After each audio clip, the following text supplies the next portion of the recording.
అదరగొట్టే కారం రంగు రుచి ఆచి కారం పొడి. ఇది అయ్యే పనేనా తల్లి? నువ్వు ఆశపడుతుంది ఏందో సరిగ్గా తెలిసే ఆశపడుతున్నావా? రెక్కాడితే గాని డొక్కాడని కూలేడు కూతురు అమ్మా నువ్వు. నువ్వు వెళ్ళి అంత పెద్ద ఆఫీసర్ని మనువాడాలంటే ఇది జరిగే పనేనా తల్లి? వాళ్ళంతా బత్తి వాళ్ళమ్మా. వాళ్ళ పని గడుపుకోవడానికి 190 చెబుతారు. పిచ్చి తల్లి, తెల్లని అన్ని పాలే అనుకునే వయసు అమ్మ నీదే. కాదయ్యా, నాకు నమ్మకం ఉంది, బాగా నమ్మకం ఉంది. ఆయన నన్ను ఇంత ప్రేమగా చూసుకోవడం నట్టేటి ముంచడానికి కాదయ్యా. నీకు ఇప్పుడు ఇట్టగా ఉంటది. నీ మాటలకి నేను తందానా పెడతా కూకుంటే ఆ తర్వాత మన ఇద్దరం ఏడు తగ్గుకోవడమే మిగిలేది. నువ్వు లచ్చ చెప్పమ్మా, ఈ మనం నాకు ఇష్టం లేదు అంతే.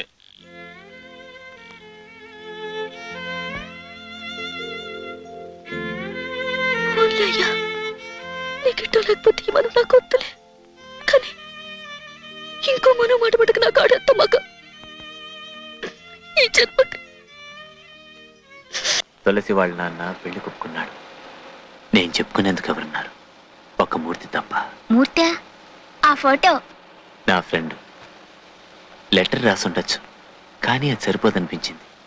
అంతేకాదు, చిన్నతనంలోనే మా ఇద్దరి మధ్య ఒక ఒప్పందం. ఎవరు పెళ్లి చేసుకున్నా అతనే వచ్చి రెండో వాడిని పిలవాలని. ఇది మామూలు విషయమే, కానీ ఈ మామూలు విషయాల జీవితం అయిపోయిన వాళ్ళకి అవే పెద్ద విషయాలు కదా. నేనే స్వయంగా వెళ్ళి పిలవాలని నిశ్చయించుకున్నాను. నాకు అదే అర్థం కావట్లేదు. ఒక ఉత్తరం ముక్క రాసి పరిస్థితానికి ఎందుకు అంత దూరం వెళ్ళాలి? రోజంతా బస్సులో కూర్చోవాలి కదా. అవును, చాలా దూరం ఉంది, అయినా వెళ్ళి తీరాలి తులసి. నాకు ఇష్టం లేదు. ఈ ఒక్కసారి వదిలేరా నా కోసం. సరే మీ ఇష్టం, వెళ్ళండి. కరెంట్ నువ్వు చేయాలి. ఎందుకంటే ఎక్కడికైనా వెళ్తే చెప్పింటాయనికి వచ్చి అలవాట్లేదుగా అయ్యగారికి. ఈసారి మాత్రం మాట తప్పను. ఖచ్చితంగా 3వ రోజు వచ్చేసరికల్లా ఠాన్ ఇక్కడ ఉంటాను, సరేనా? రోజుకి ఎన్ని సిగరెట్లు? వద్దు చెప్పే కదా. అయ్య బాబాయ్, ఇప్పుడే ఇలా ఉంటే రేపు పెళ్ళైతే నా గతేంటి? ఎట్ట ఉంటే చేసుకోండి. ఏడుకొండల వాడా, నువ్వే కాపాడాలయ్యా.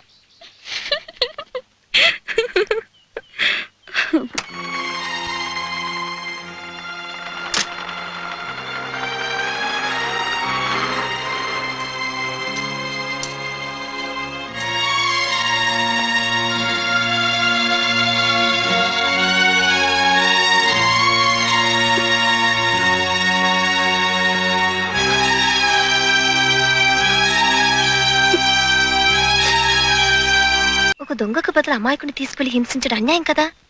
మీరు ఫారెస్ట్ ఆఫీసర్ అన్న విషయం వాళ్ళు చాలా సులభంగా తెలుసుకోవచ్చే. ఆ రోజు సాయంత్రమే తెలుసుకున్నారు, కానీ ఆ లోపలే ఈ విషయం జరిగిపోయిందే. తర్వాత ఒక పోలీసుని చంపితే ఊరుకుంటారా? అది పోలీస్ స్టేషన్లో. మీరు కావాలని చంపలేదు కదా. కావాలని కాకపోయినా చంపింది నేనే కదా. అప్పటి నుంచి పోలీస్ డిపార్ట్మెంట్కి గర్భశత్రువునైపోయాను. లాకప్లో జీవితం తలుచుకుంటేనే భయంగా ఉంది. ఆ తర్వాత ఏముంది? కోర్టులు, లాయర్లు, లా పాయింట్లు, కేసు వాయిదాలు. అంతా నాకు ఎదురు చెప్పిన వాళ్లే తప్ప నా తరఫున సాక్ష్యం చెప్పేవాళ్లే లేకపోయారు. ఇంత జరుగుతున్నా తులసి రాలేదా? వచ్చింది. ఏం చేసింది? ఏం చేస్తుంది? భోర్మ నేర్చింది. తర్వాత తీర్పు ఇచ్చారు. జడ్జికి నన్ను చూస్తే పాపం అనిపించిందాను. ఉరి శిక్ష వేయకుండా జీవిత ఖైదీ విధించారు.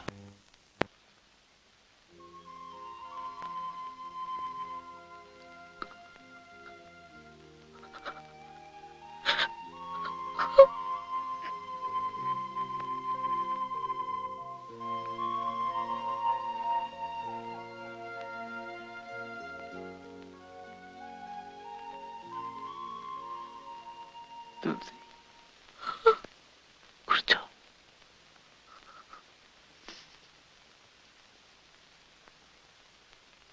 ఎప్పుడొచ్చావు?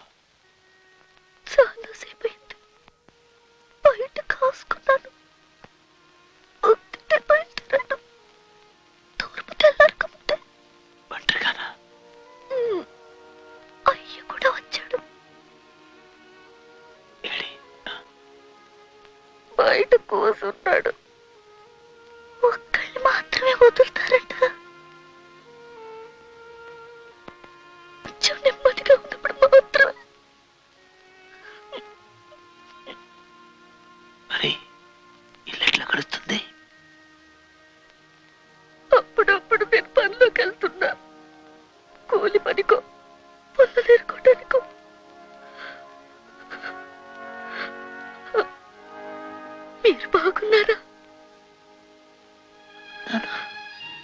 నేను బానే ఉన్నాను.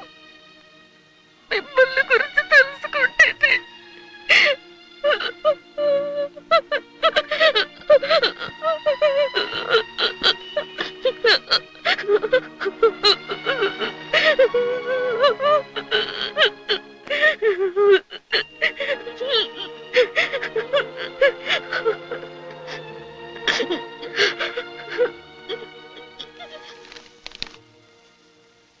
పలారం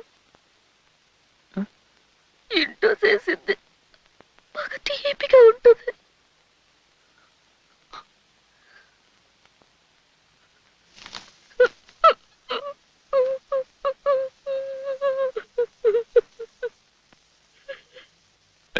చూడాలంటే ఇంకో రాగానే చాలు చాలు.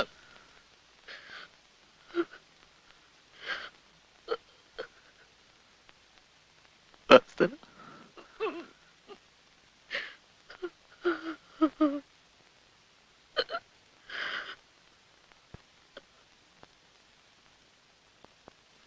ఏంటమ్మాయి?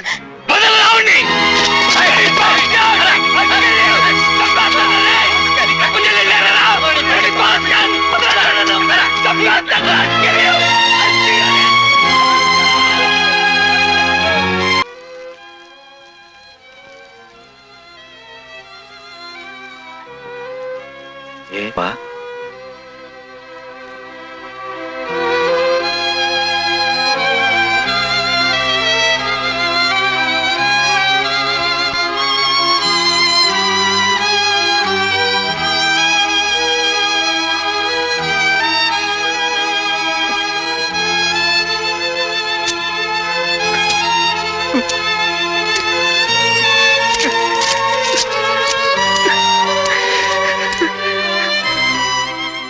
ఆ ఉత్తరం మీరు చదివి ఉండొచ్చు కదా. చదివి ఉండొచ్చు, కానీ నేను చెప్పినట్లుగా ఆమె ఎవరినైనా పెళ్లి చేసుకున్నానని రాస్తే నేను తట్టుకోలేను. లేక పెళ్లి చేసుకోకుండా నా కోసమే ఎదురు చూస్తున్నానని రాసినా అది భరించలేను. తులసిని తలుచుకుంటేనే చాలు అన్నిటినీ తెంచేసుకుని అప్పటికప్పుడే ఆ ముందు వాలిపోదామా అనిపిస్తుంది. ఇంత తపన మనసులో పెట్టుకుని 10 ఏళ్ళు ఎలా ఉండగలిగారు? ఎలాగో నాకే తెలియదు. సంవత్సరాలు గడిచిపోయాయి. ఎవరికీ తెలియకుండా ఒంటరిగా కూర్చుని ఏడుస్తూ గడిపిన రాత్రులు, నాలో నేను అనుభవించిన ఆవేదన ప్రతి క్షణం నా గుండెల్లో ఒకే పేరు, తులసి. నా తులసి. అది సరే, నువ్వెప్పుడు విడుదలయ్యావు? నిన్న సాయంత్రం 4 రోజుల క్రితం జైల్లో నన్ను పిలిపించి నా విడుదల గురించి చెప్పాడు. అది వినగానే నా మనసులో తుఫాన్ చెలరేగినట్టయింది. నా కోసం వేచి ఉండొద్దని రాసిన విడుదలవుతున్నానని తెలియగానే తులసి నా కోసం ఎదురు చూస్తుండాలన్న పిచ్చి కోరిక, అర్థం లేని ఆశ. తులసికి మళ్ళీ ఉత్తరం రాశాను. తులసికి, నా తులసికి అని రాద్దాం అనుకున్నాను. కానీ ఇన్ని సంవత్సరాలు గడిచిపోయాక ఇంకా నిన్నలా పిలిచే అర్హత నాకుందా అనే అనుమానంతో రాయలేకపోతున్నాను. నీ బ్రతుకుబాటను నిన్నే ఎన్నుకోమని నా మనసు పూర్తిగా నీకింత క్రితమే రాశాను. ఇన్నేళ్ల తర్వాత ఎలా రాయాలో తెలియని అయోమయ పరిస్థితిలో ఈ జాబు నీకు రాస్తున్నాను. మరో 3 రోజుల్లో నన్ను విడుదల చేస్తారు. ఆ వార్త వినగానే నీ గురించి పరిపరి విధాల ఆలోచనలు పడ్డాను. ఓవైపు నీకు పెళ్ళయి పిల్లా పాపలతో హాయిగా జీవితం గడుపుతున్నావని నా మనసు చెప్తోంది. అదే నిజం కావాలని నా కోరిక కూడా. ఒకవేళ ఇదంతా నా కోరికగానే మిగిలిపోయి నా కోసం నువ్వు ఇంకా వేచి ఉంటే, నా ప్రియమైన తులసి, నాకంటే అదృష్టవంతుడు ఈ లోకంలో ఇంకెవ్వడు ఉంటాడు. నేను విడుదల వెళ్ళేప్పుడు మన ఊరి మీదుగా వెళ్తాను. బహుశా అప్పటికి చీకటి పడచ్చు.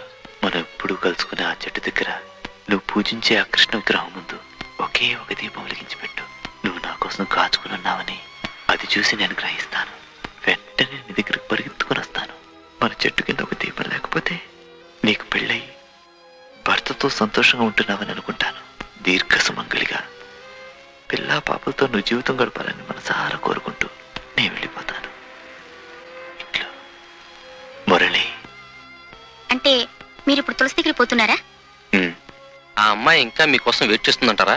తెలీదు. రోడ్డుకి ఏ వైపున ఆ చెట్టు? ఆ వైపున అయి ఉండాలి. అందుకే అక్కడ కూర్చుంటానన్నారు.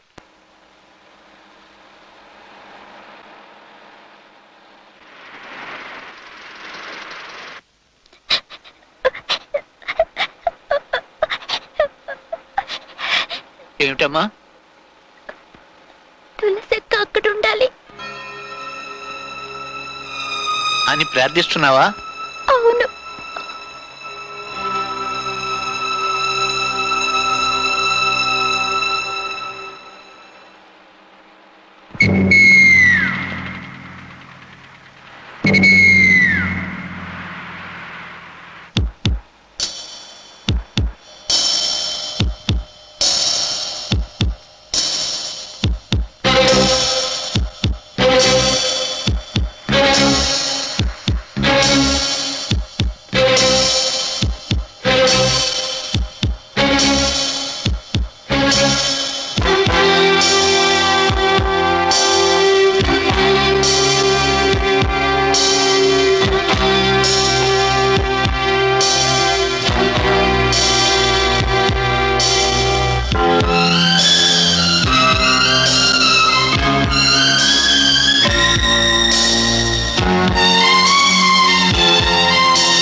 తెలుగు వన్